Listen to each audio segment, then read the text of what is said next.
This is Single Status.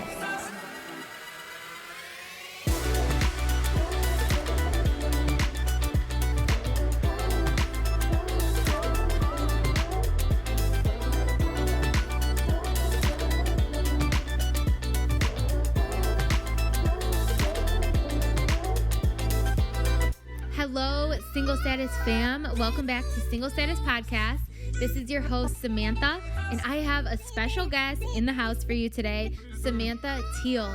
And guys, she is a total girl boss, and we go into the challenges of dating as an independent woman of God. And we talk about the waiting season and the ups and downs of that. So definitely stay for the whole episode. This is one that you will not want to miss. And if you don't already, I just want to remind you to make sure to follow me on TikTok and Instagram at Samantha Venue. My links are below. And if you are on Apple or Spotify, I would so much appreciate it if you left a review, 5-star rating. And if you wrote a review, that would be so much appreciated. And just a reminder, we're also on YouTube. You can watch the show there, hit subscribe, and share with that friend. Share with that friend that you know the show would encourage. Okay, guys, I hope you enjoy the episode. All right, guys, we have my new friend, Yes. Samantha Teal here. Hello. Love your name. Yes. Samantha meets Samantha. Yes. So I met Samantha through mutual friends on Instagram. Yes. And your Instagram is just, I feel like I'm having all these people on lately that their Instagrams are just amazing. And yours is amazing. Thank you. And I've been telling her you need to start like a fashion line or something because your outfits are incredible. Thank you. Where do you shop, by the way? I feel like I shop a lot of places.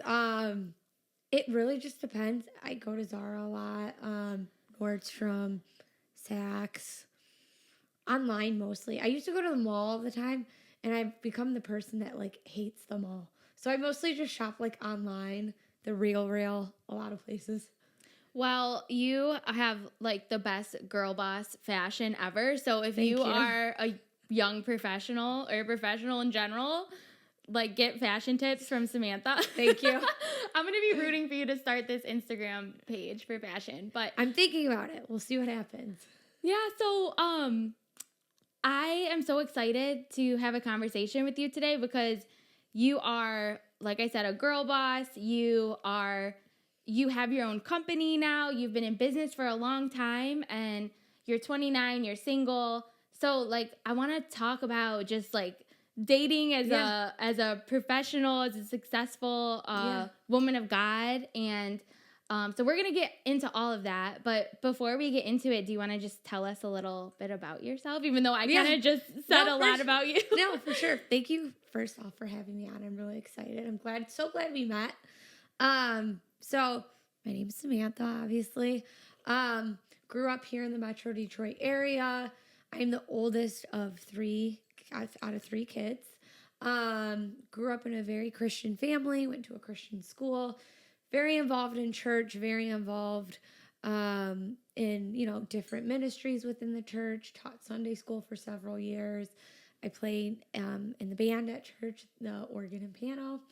I love that. So grew up in church, went to a private school or Christian school, and kind of always grew up, thinking I'm going to be a mom and get married right away out of high school and have kids. And, obviously prayed for the will of the Lord in my life because more than anything, that's what I want. And then somehow ended up having a career and now owning my own company, traveled the country for years. Just crazy. So you kind of fell into this role of you were working for a really successful attorney in Michigan, right? Yep. And you started that at what age?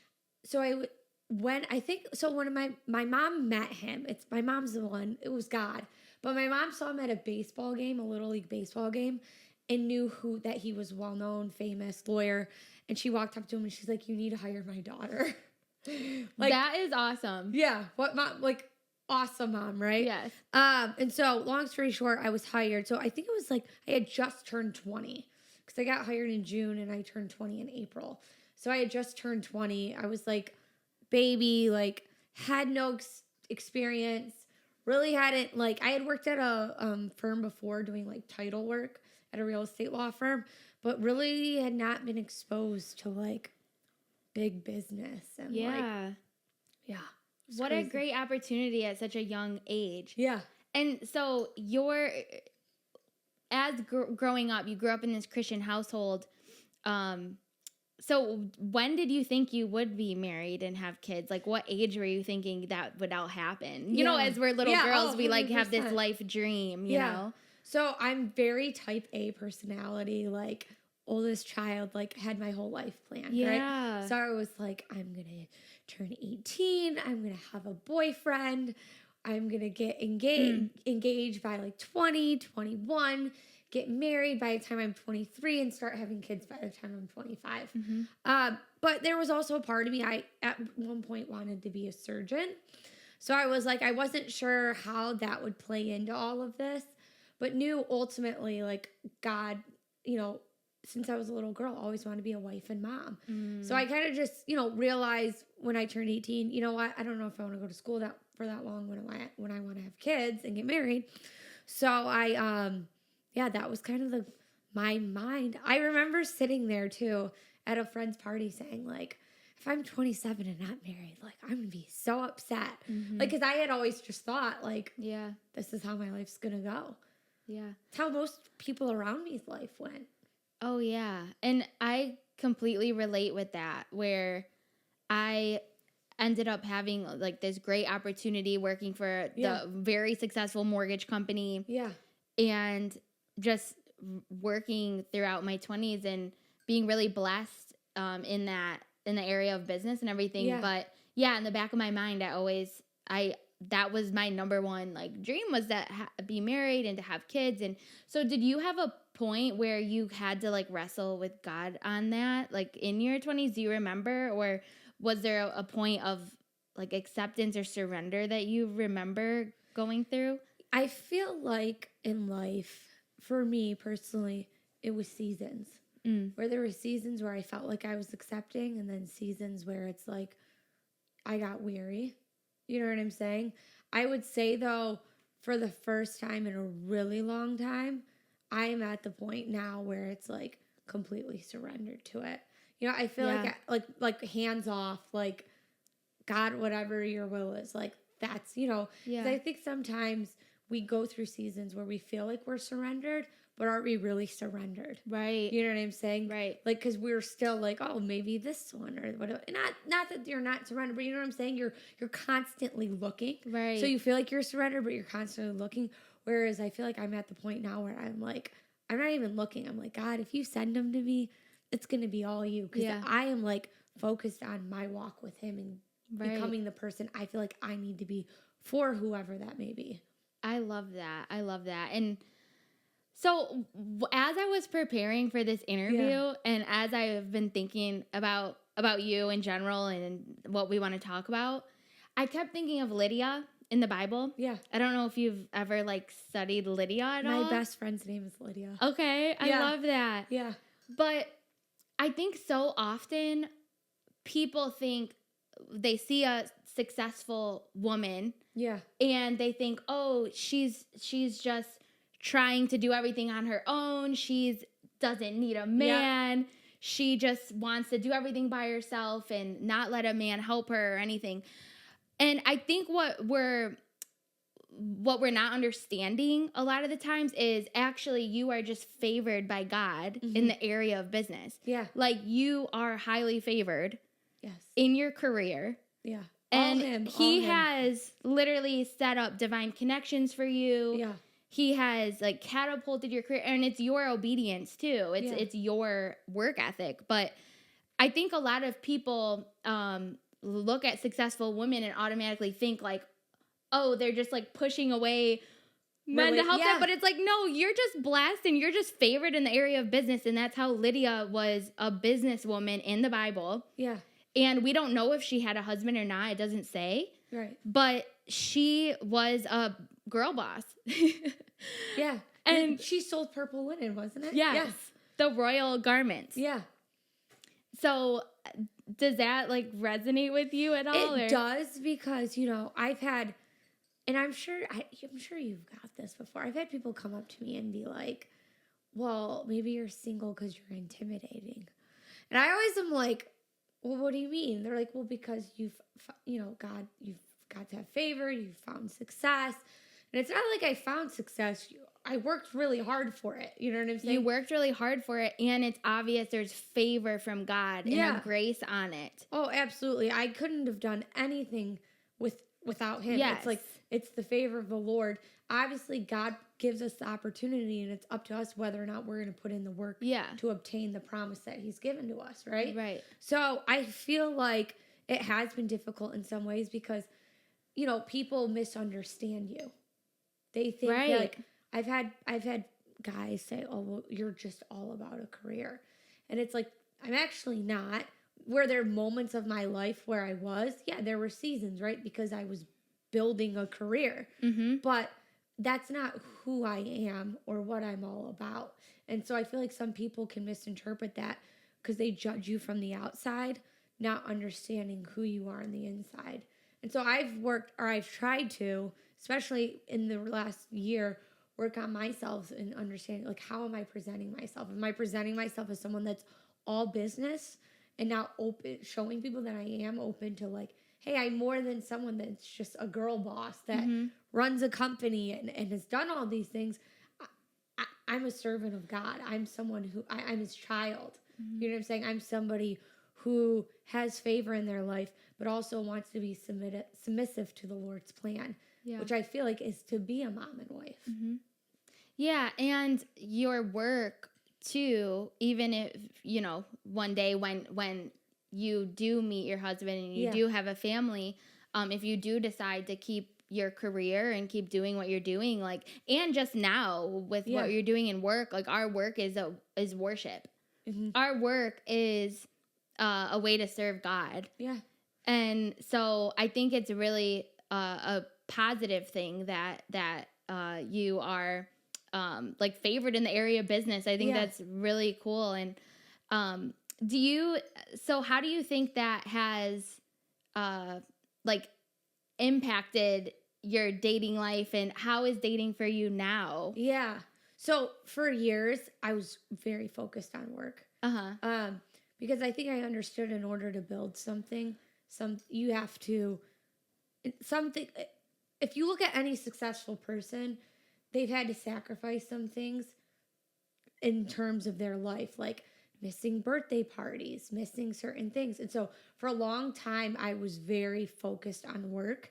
And so I had dated, gone out on some dates, whatever, but it was very hard to do because I was very focused on my work. Mm-hmm. Now I'm at the point where it's like my life comes first. God always number one, then my life, family, and then my work. Mm-hmm. There's times where, okay, work has, I have a big project going on. This needs to come first. But in terms of how it's impacted it, now owning my own company, my time is my time. Whereas before, my time was very regulated to a corporate company working what they needed, when they needed it. Whereas now it's like, if I want to go on a date, I can go on a date whenever I want. Yeah. Whereas before, it's like I'm running from work there. I'm stressed out. So I would say I'm much more relaxed and like more open. Okay. If that makes sense. So before I forget this question. Okay, because you have your own company. Yes. I mean, I'm assuming you make good money, like you're established. Yeah. So has that changed what you're looking for in a guy? Like, is there certain qualities now you look for that now that you are, like, you have your independence, has that changed what you look for? I would say not the core things. The core things are always obviously loving the Lord, number one, being a family, being a man of God, a man that's called, like the Bible talks about David being a man after the Lord's own heart. Yeah. That's what I want. That's the number one thing, right? So whether I had a career or I didn't, that doesn't change. Some of the more minor, I don't want to say minor because they are major, but like, I think it would be very hard to find someone who's not, and I'm not saying this in any negative way, intellectually. Like, I need someone who challenges me. Yeah. As a business, somebody who owns their own business, who works very hard, I need somebody who does the same thing. Because thinks the same way. Thinks the same way. Yeah. I mean, I'm sure it's like that for you. It's like, you don't want somebody who's doesn't have the same goals as you. Yeah. I need you to challenge me. I need you to be I'm always working towards a goal in business. Every area of my life, I try to think, okay, what's something I can work towards? So if someone's not aligned with that, we're probably not going to work. Yeah. You know what I'm saying? That makes sense. And, you know, it is hard in terms of when you have found success. It's either very intimidating to someone or it's not.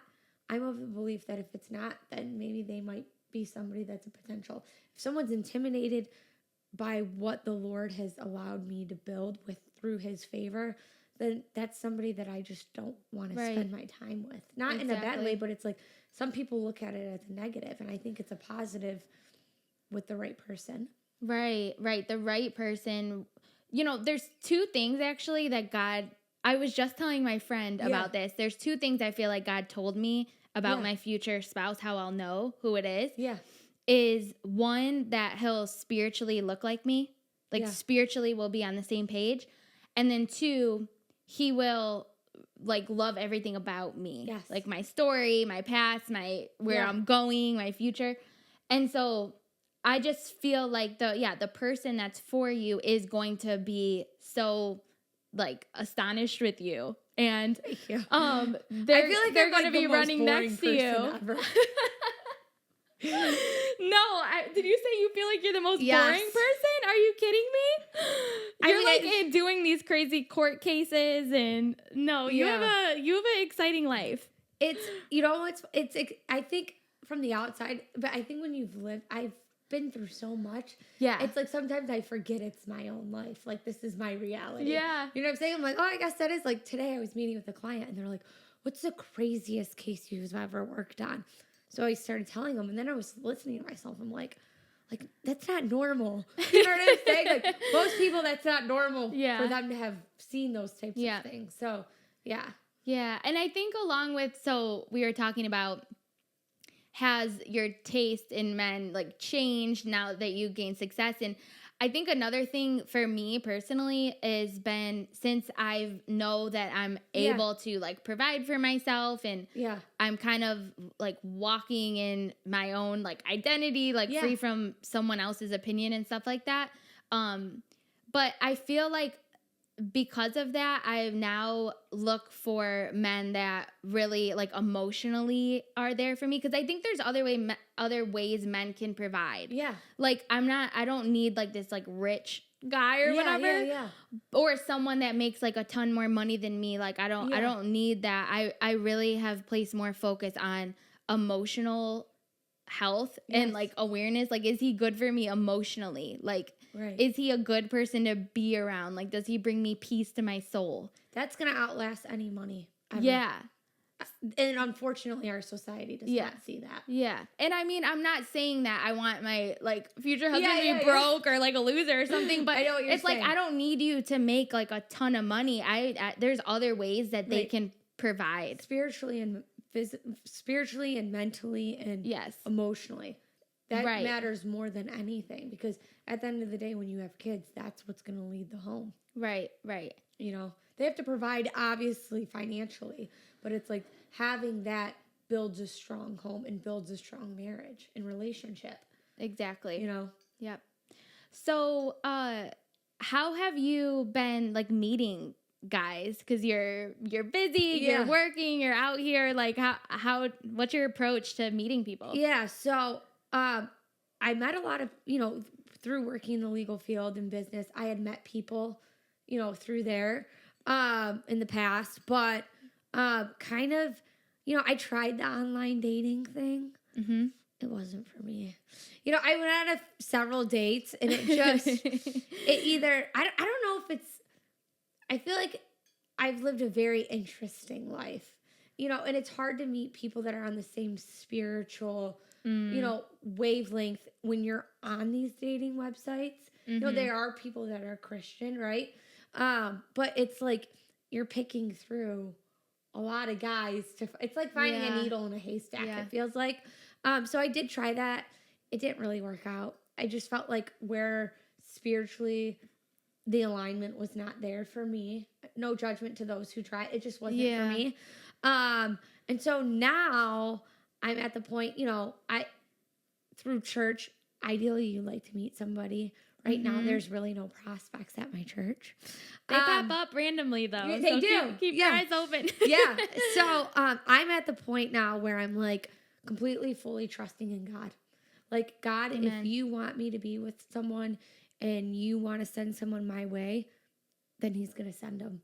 But until then, I'm just going to keep focused on working on me to becoming the person I need to be for my future spouse and building this company and these goals. I want to start helping other young women who are single. I have a good friend who's also in a place of singleness. She just got out of a 7-year relationship. And she had recently kind of come back to church, and we were talking about it. And I feel like, there's a lot of young single girls in our church, and singleness, unfortunately, at least from what I've experienced, it's not talked about a lot because, people get in and out of relationships, but it can be lonely. Yeah. And so I was just talking to my friend, and we want to start a girls group and trying to help other young women. So, in answer to your question, where am I at dating wise right now?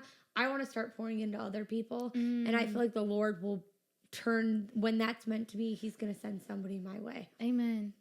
And I honestly feel like there's some times where God he knows the deepest desires of our heart, and I don't think he's trying to bring us pain at all. Like, he's a good father. Yeah.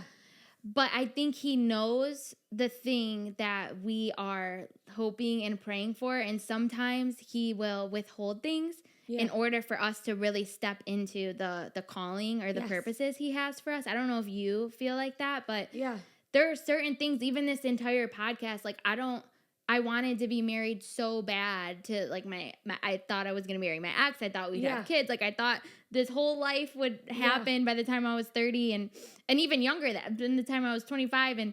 And those things didn't happen. But I look back and I'm like, oh my gosh, I feel like God has withheld certain things so I would really step in to where he's calling me. Oh, absolutely. I feel like too, if I would have got married when I was 18 or 19 or 20 or 21, I would not have the testimony I have today. And I don't feel like I would be able to help people the way that I am today. I'm not the same person I was when I was 18 because of things I've gone through and life experience. And whoever God has for me, who knows, maybe I wouldn't have been ready for them had I not gone through some of the things I've gone through, because maybe I wouldn't have related to them. And so I feel like the Lord has used this season of singleness to get me prepared, to get my heart prepared, to get things out of Sam that don't need to be there, and help me become a better me so that I can be ready for that. Yeah. So I think looking back, if I was to say 3 years ago, I don't think I would have been ready like I am now. Yeah. I feel like I'm finally getting to the place where, I'm okay in stillness. And like, God, I'm okay where you have me. And I wasn't always there. It says, to be content.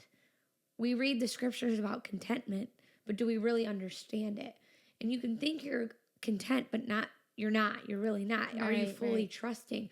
And so, I actually recently, in the past week, God dealt with me. People, we fast from food, we fast from things. And a minister I heard talked about 6 days of silence. And he talked about to the children of Israel and how God gave them a promise that they were going to take over Jericho and this land. But he told them, for 6 days, I don't want you to talk. And he talked about the power of being silent for 6 days. And on the 7th day, there was a shout. Well, why did he want to be silent for 6 days? It was because he wanted to deal with them. Can you be quiet? Can you trust me? Can you be willing to just keep your mouth shut and understand that I have you where I want you? Wow. And you're going to encompass this. And it feels like I've encompassed the walls of singleness for a long time. Well, the Lord dealt with me about that. And I said, God, I'm going to be quiet for 6 days. I'm not going to complain. I'm not going to say a negative thing. If I feel a spirit of negativity or complaining or these things, I'm not going to say it. And God started dealing with me about singleness and how it's so easy we want to complain and say, well, God, why do you have me here? Why haven't you sent me a spouse? Yeah. Why haven't whatever?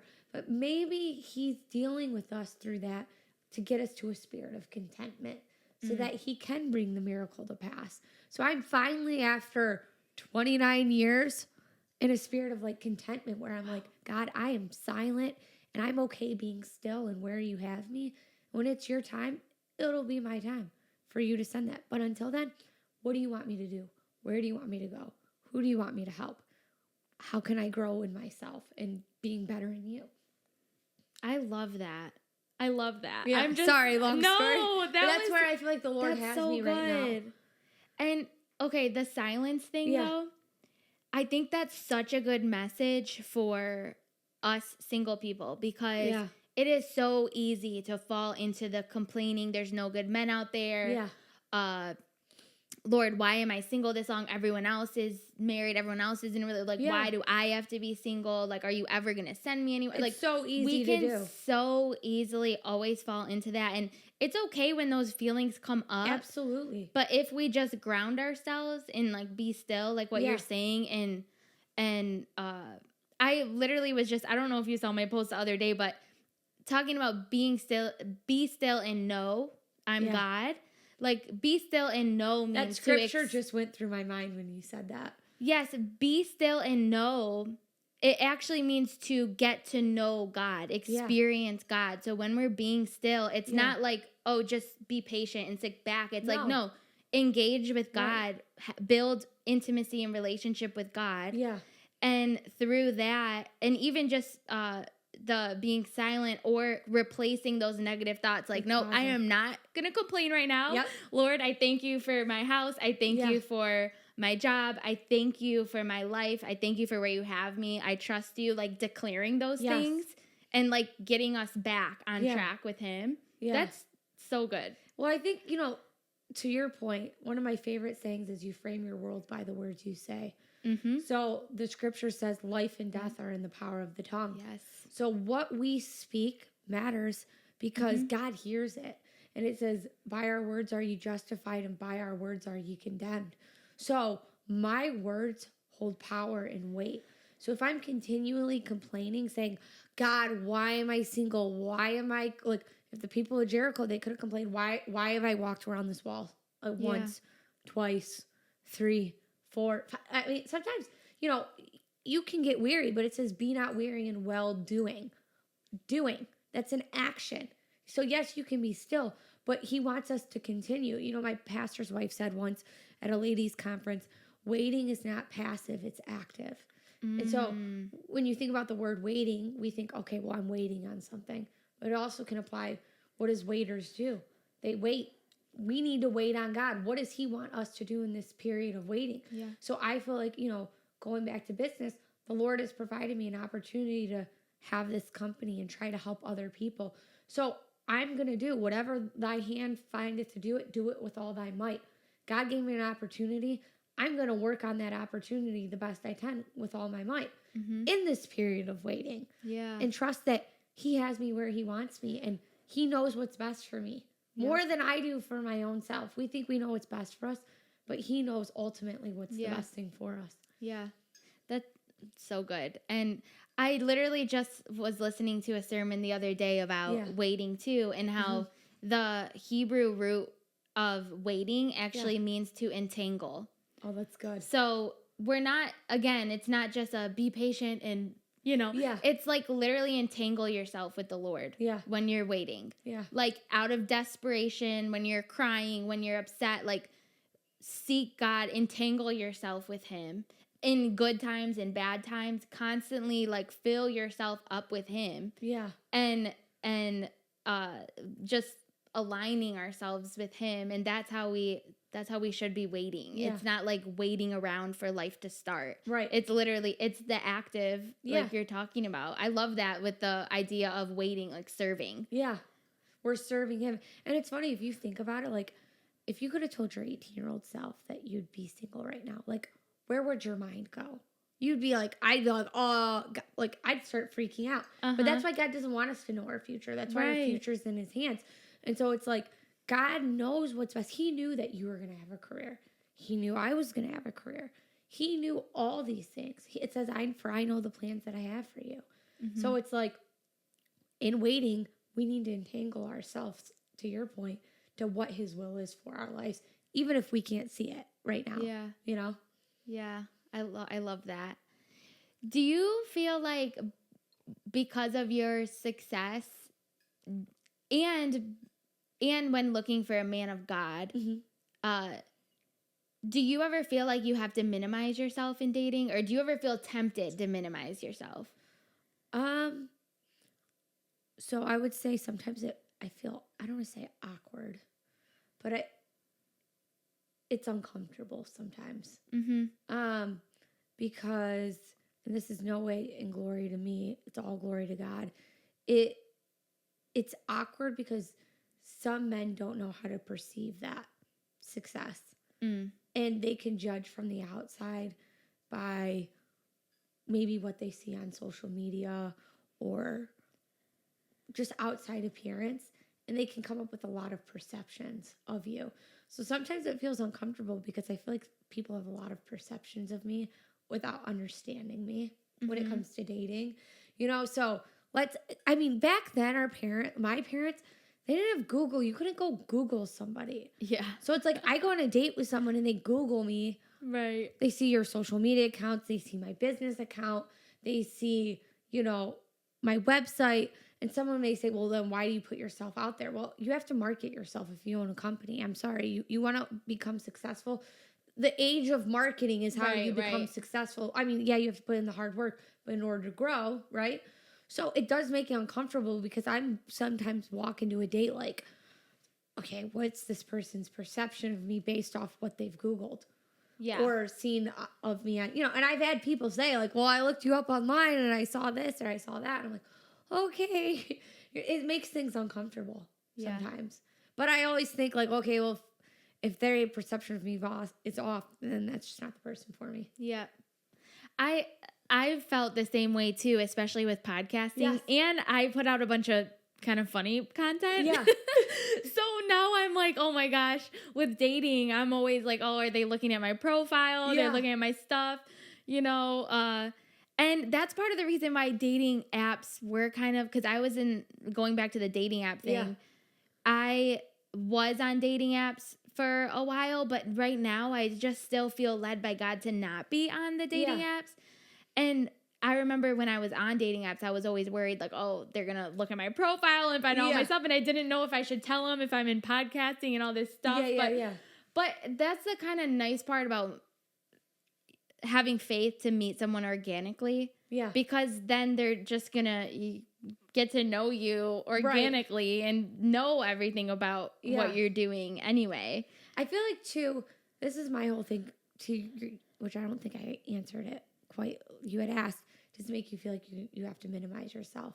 I feel like the person that's meant for you, you're not going to have to do that. And I have felt that in relationships before where I've gone on dates where I felt like I have. And that's been my telltale sign. This person's not the right person for me. If I feel uncomfortable being myself or having to minimize what God's done in my life, then you're most likely not the person for me. Yeah. And I'm not saying that in a mean way or any way like that, but I feel like the person that's meant for you is going to understand you, understand what you've gone through, understand your past, and be accepting and know that all of that makes you who you are today. The good, the bad, the ugly. Yeah. Yeah, that's so true. It's so good. And so I guess what are you thankful for in your single season? I'm thankful for the opportunity to be able to work on me. It sounds weird, and maybe it doesn't sound weird. I don't want it to come across narcissistically by any means, but I think sometimes people are too okay and comfortable in being themselves. And you have to realize we're always trying to. I saw this Matthew McConaughey reel. It's like they asked him, "Who is your hero?" And he said, me in 10 years. And they said, you in 10 years? Why would you say that? He said, because I'm always working to become that person that I want to be. And in 10 years, if you asked me that, I'd say the man in 15 years. We're always growing and evolving. And if someone says, I'm okay with just being me today, I don't necessarily trust that person, because I'm like, no one's ever where they need to be perfectly in every area of their life. Yeah. We always need to be continuing to grow. So right now, I'm thankful that God's helping me perfect things in me that I'm maybe not comfortable with or I don't like in me, so that when that time comes to meet someone, I'm ready. And I'm like, I'm not going to be perfect, right? Because I'm not perfect and God's still working on me. But I've worked on a lot of areas where I'm not that same Sam that I was maybe 3, 4, 5 years ago. And I've learned and grown.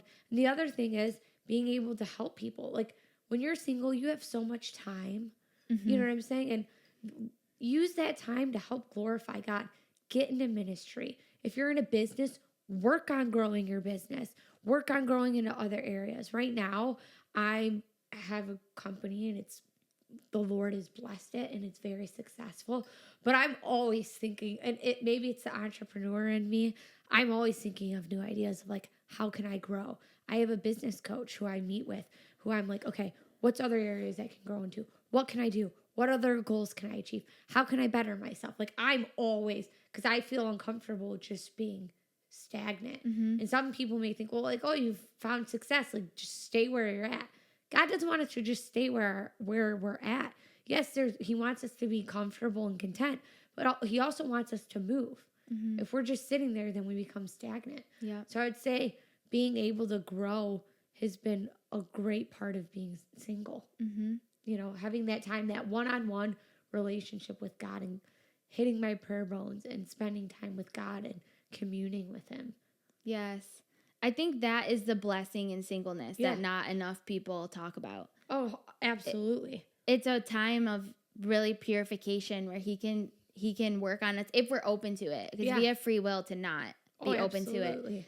And I think a lot of people are just scared of change. Like I've been thinking about this. There's a lot of people that think like, oh, this is just how I am, or this is just my personality. But it's like, doesn't have to be like that, and it shouldn't be like that, like what you're saying. That is my pet peeve when people say that is my personality.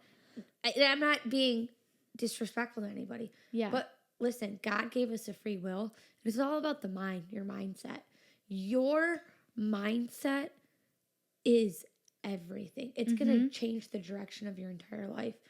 Like I said, to what I said earlier, life and death are in the power of the tongue.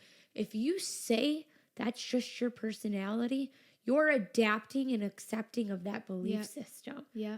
You don't have to accept that. I don't have to accept anything in my life. God gave us the ability to work harder and overcome things. Right. Do we have personality traits? Maybe from our parents? Yeah, my mom's Italian. She's very boisterous. I love her to death. She's a lot of why I am who I am today. You know, but do we have to take every quality of our parents? No, you can learn to change and grow and adapt and all of these different things. Right. Yeah. And it's good to change, and it's okay to change. It's okay to maybe change your opinions and and stuff like that. I think people are so like locked in. And another thing before I forget too is because we're talking about, you know, entangling ourselves with God in our single season, and I have found that one of the best ways to entangle ourselves with God and really start to like trust him in this season, or when we're feeling like upset or down or like anxious about being single, and it's when I look towards, okay, Lord, like what do you want me to be doing? Right. And actually doing it, like what you're saying, like serving, like business or work or wherever you're called.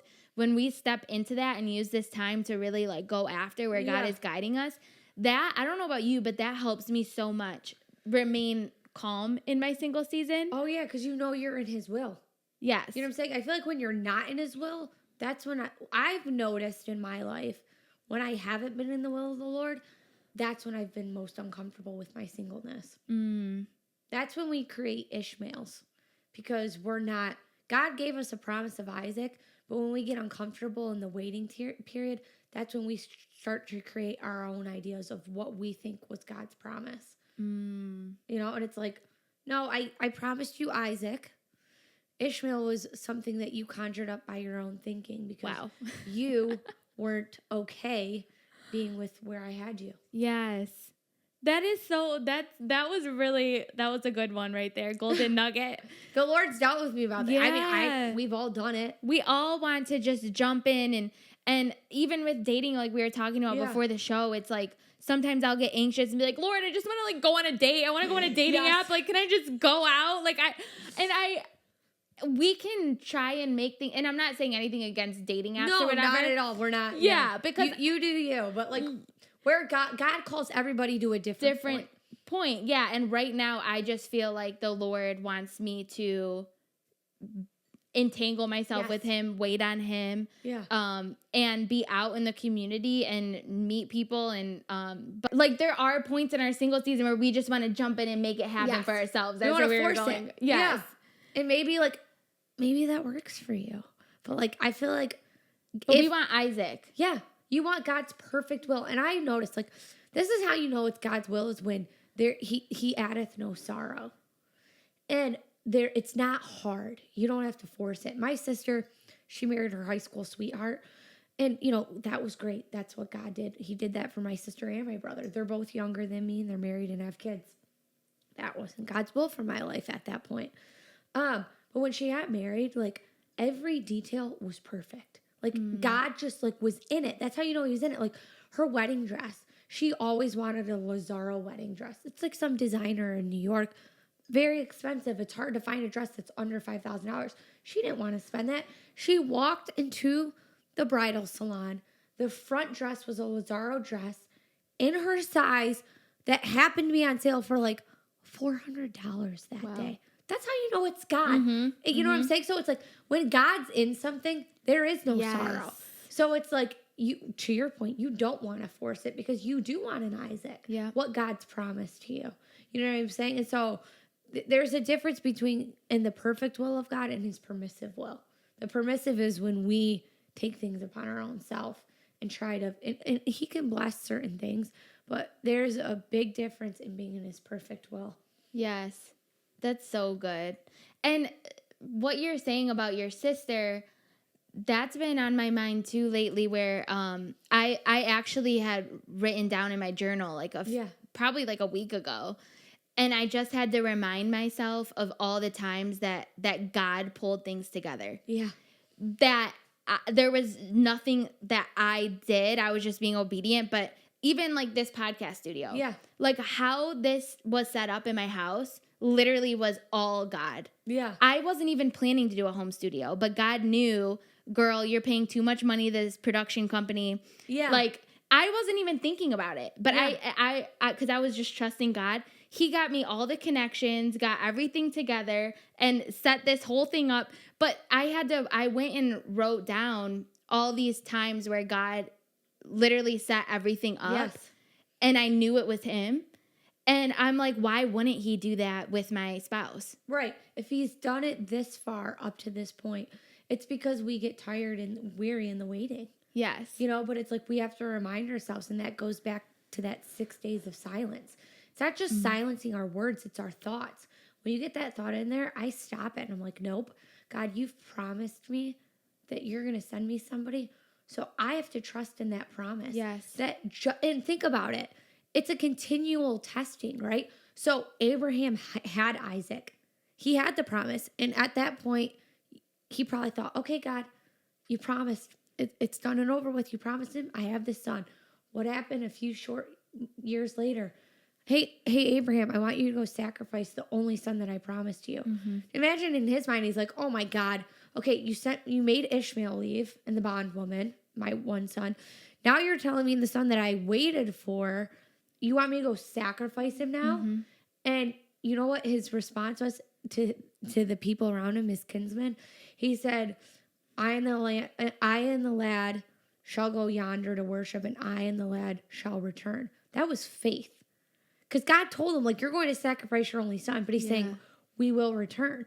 So that was just another test. And so God brings us to points in our lives while you're waiting on the promise that he's going to say, are you still trusting in me? And it's hard. It's hard. Yeah. there's some days where I'm like, oh, God, I'm going to be married.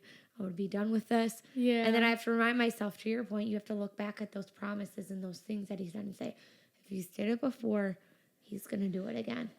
Yeah, yeah. And just looking for what he is doing. I've been really trying to do that too. Like, it's so easy to get caught up in what he's not doing and what he hasn't done. Oh, yeah. But then I go down the list of everything he has done. Yeah. And I'm like, literally, he's provided in every area of my life. Yeah. My career, my family, my spiritual family, my, like, this podcast, whatever I'm doing, the Lord has provided in all areas of my life. And then I have to think, like, why wouldn't he provide in this area? It's human nature that we just, we doubt because we see with fleshly eyes. Yes. And so we're so used to, if we don't see it, it's hard to believe it. Yes. But we believe in a God. And we don't physically see him every day, but we see the manifestations and the miracles that he performs. So it's up and incumbent upon us to continue to trust him, even when it's hard. Yeah. You know, it's not, in business, when I left and started my company, I had no clients. I was like, I don't know what I'm doing, but the Lord told me, like, this is what I want you to do. And so I said, okay, Lord. And I started on the floor of my office, my now office, sitting there thinking, what am I doing? But the Lord, if he gives you a promise and you move on that, he will move. So he's going to in our spouses. Yes. It's just waiting. Yeah. Yeah.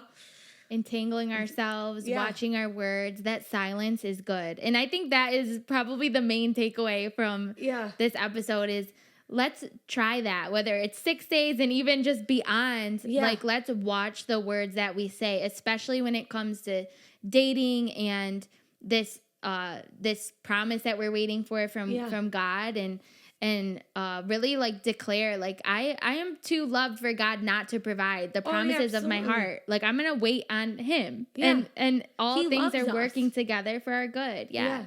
I mean, it's like, I always think he's a father. My dad loves me. He would do anything for me. Yeah. That's how the Lord is. And to your point about the 6 days, I told the Lord after it turned the 7th day, I said, you know what, Lord, I'm committing. This is going to be something, a lifetime. I'm committing to a lifetime of trying to watch what I'm saying. Amen. And watching the complaints and the negative, because it's so easy to want to say that. Yeah. But, like, back to the point, life and death are in the power of the tongue. Yes. So speak life. You frame your world by the words you say. Speak positive. My husband is coming. Yes. God is moving. He's using this time to perfect him. Right. Even, what's that song say? Even when I can't see it, he's moving. Even when I can't see it, he's working. All things work together for good to them who are called according to his purpose. I'm called according to his purpose, so it's all going to work out. Amen. Amen.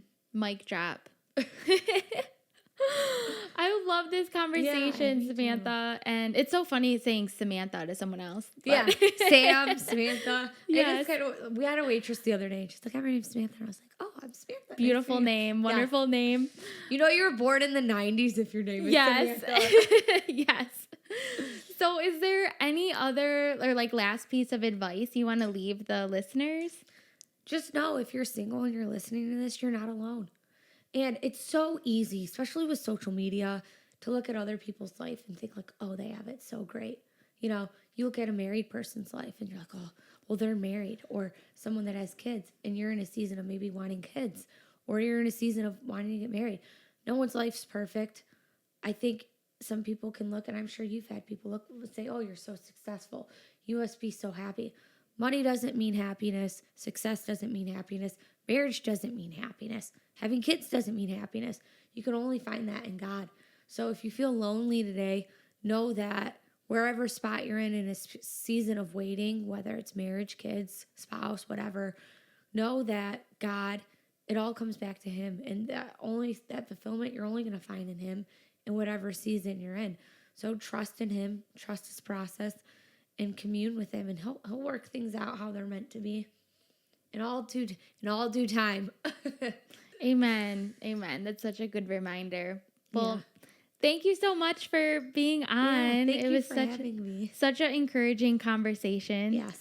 And yeah, we'll definitely need to have you back. Oh, thank you so much. And thank you for having me. I'm glad I was here. And I feel encouraged in my spirit, Yes, Get I around do good too. people that you can, talk about Yes. the Lord and the seasons that you're in. It makes you feel less lonely. Yes, amen. And I'm excited to continue watching you on Instagram. And God just has so much favor on your life and your business. And I am praying for that fashion Instagram too. Thank you. Whatever the Lord wills. If he's Yes. given me some ideas, so I'm praying about it and we'll see what happens. Yes, cool. Well, where can people find you? Instagram is Samantha Teal like the color Teal. And then I have a business page, which is linked to that. But the best page is usually Instagram, or I have a website, which is SMT Litigation Consulting. But Samantha Teal on Instagram is the easiest way. You can find all the other links through there. Awesome. And we'll keep all the links below. So give Samantha a follow. And yes, thank you for being here. And we will see you guys next time. Bye. Bye.